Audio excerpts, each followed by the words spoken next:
सत्ता के गलियारों से सड़क से संसद तक नेताओं की कथनी करनी का सच जब भी डोलता है, मैं अशोक वानखेड़े बोलता है।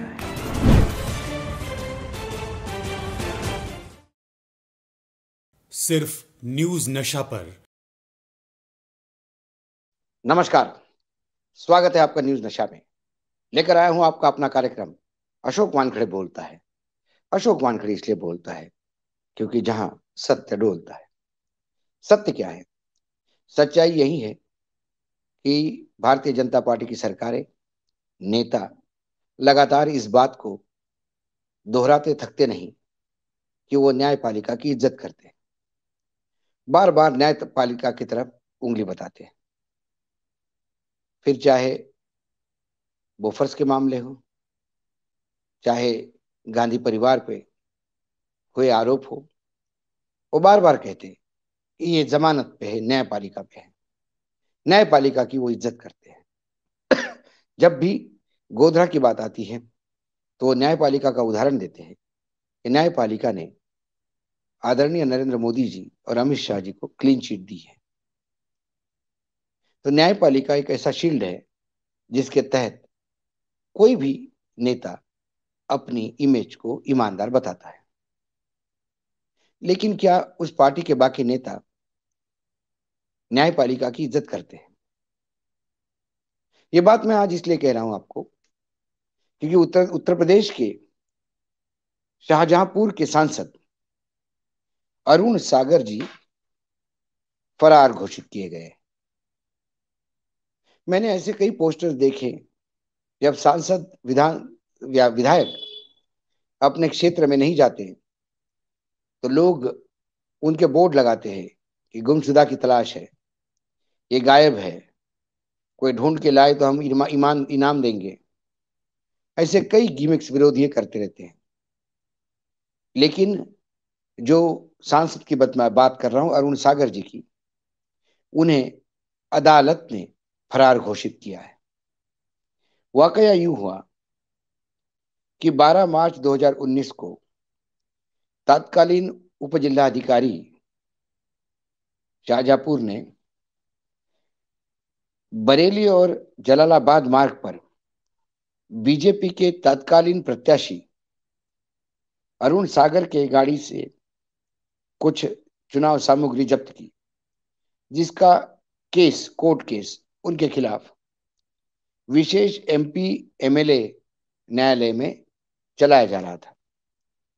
अब ये केस मामला दर्ज हुआ 12 मार्च को कांट थाने में, फिर चार्जशीट फाइल हुई होगी।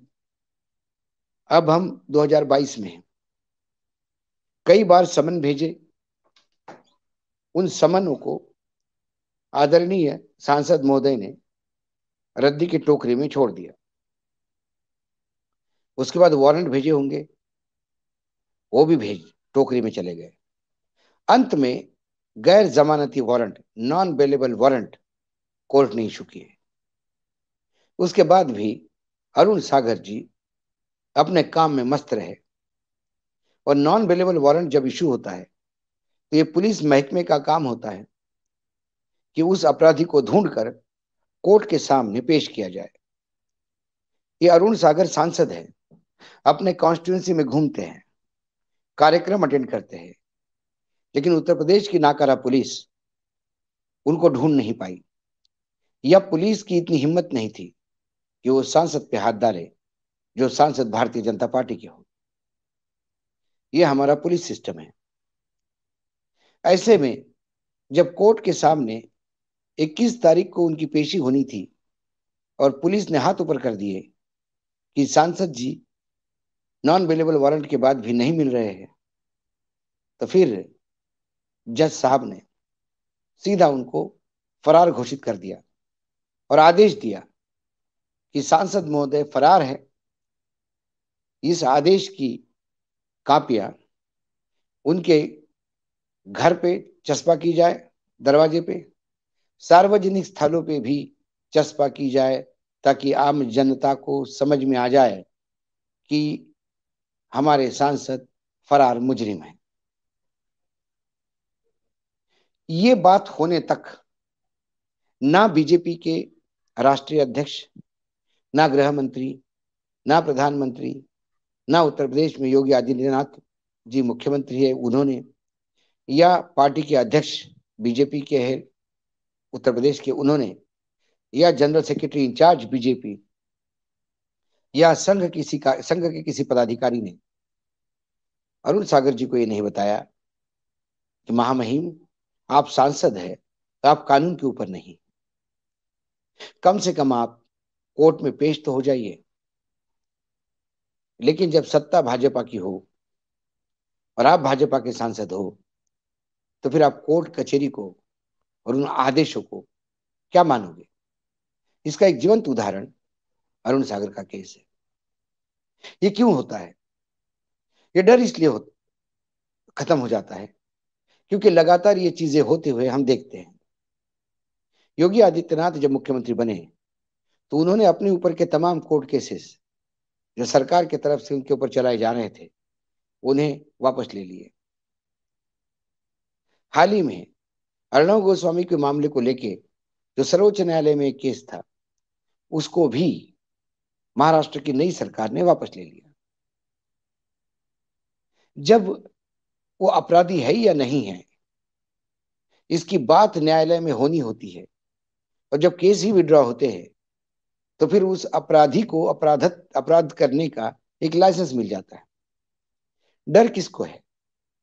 टेनी महाराज का बेटा किसानों को रोंद इसीलिए पाया क्योंकि उसको कानून का डर नहीं है, क्योंकि उनके पिताजी के ऊपर स्वयं कई आपराधिक केसेस है। एक तो मर्डर केस का रिजल्ट अवेटेड है। ऐसे केसेस वाला आदमी यदि देश में गृह राज्य मंत्री बन सकता है तो फिर डर किस बात का होगा? जिन पुलिस अधिकारियों ने टेनी महाराज को बंद किया था थाने में, हार्ड डिस्क उधर से कंप्यूटर पार्ट्स नेपाल के लाते थे, यहां से यूरिया लेके जाते थे, ऐसा पुलिस अधिकारी बताते हैं। उस पुलिस अधिकारी का नैतिक बल क्या होगा कि वो गृह राज्य मंत्री के बेटे को अरेस्ट करेंगे? हालांकि अभी वो जेल में है। जिस केंद्र सरकार के केंद्रीय मंत्रिमंडल में 30% से ज्यादा लोग दागी हैं, वह कानून का डर किसको है?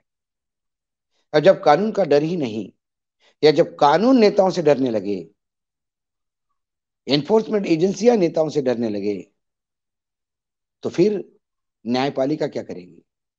न्यायपालिका सिर्फ आदेश चस्पा करवा सकती है। इसके बावजूद भी न्यायालय के पास ऐसा कोई एजेंसी नहीं जिसके बलबूते पे वो सांसद महोदय को अपने तक घसीट के लाए, क्योंकि पुलिस बार बार कहेगी सांसद की सेवा में रहेगी और कहेगी सांसद साहब नहीं है, हम क्या करें? ये इस देश की वस्तुस्थिति है। जहां इतनी पुलिस नाकारा हो, एक सांसद को ढूंढ नहीं पाए, गैर जमानती वारंट एग्जीक्यूट नहीं कर पाए, उस प्रदेश का लॉ एंड ऑर्डर कैसा होगा?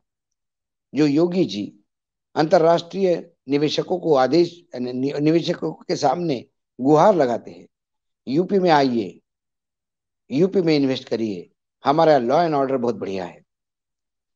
जिस लॉ एंड ऑर्डर की धज्जियां आप ही के पार्टी के सांसद उड़ाते हो, वहां लॉ एंड ऑर्डर कैसा हो सकता है? इसलिए सच्चाई जो ये कहते हैं हम कहते हैं वो डोलता है, इसलिए मैं बोलता हूं। आज इतना ही, कल फिर आऊंगा किसी विषय के साथ। तब तक के लिए नमस्कार, लेकिन देखते रहिएगा न्यूज नशा। और आप हमसे जुड़े रहने के लिए सब्सक्राइब करें YouTube पर, फॉलो करें Twitter पर और लाइक करें Facebook पर। और ज्यादा जानकारी के लिए आपको टाइप करना होगा सिर्फ न्यूज नशा।